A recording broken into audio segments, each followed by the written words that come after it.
through Climate Watch, Paul's monthly recaps, and this series.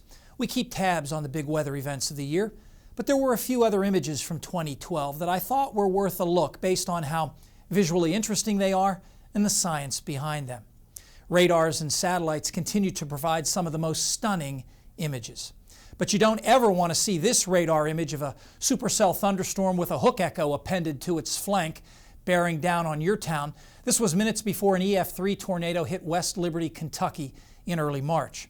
The counterclockwise rotation that's characteristic of severe thunderstorms is also evident in this close-up radar of a rotating thunderstorm in Georgia that, interestingly enough, resembles the symbol for a hurricane on a weather map, demonstrating that swirls occur on all scales in the atmosphere. And here's a really big swirl, a dying mid-latitude storm in the Gulf of Alaska on water vapor imagery. The dry air took 2 loops to coil into the center, giving the false impression of an eye and a kind of cinnamon bun appearance to the storm.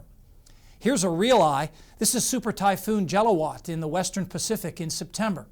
Though winds circulate counterclockwise at most levels of these storms, at very high altitudes, air moves away from the center in a clockwise fashion.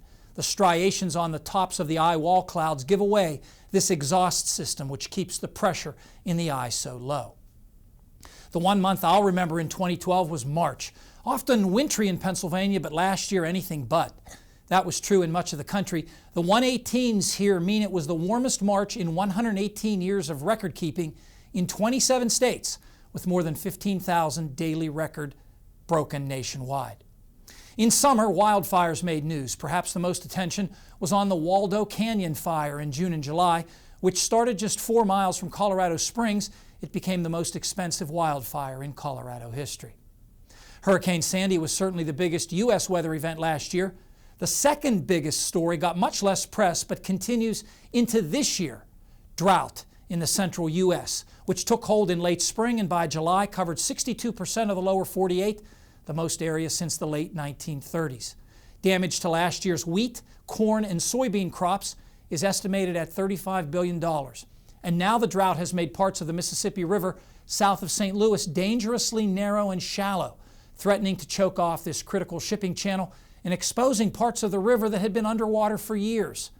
The Army Corps of Engineers, which is now dredging parts of the river, says the drought's effect on the Mississippi is equal to or worse than any drought of the past 5 decades.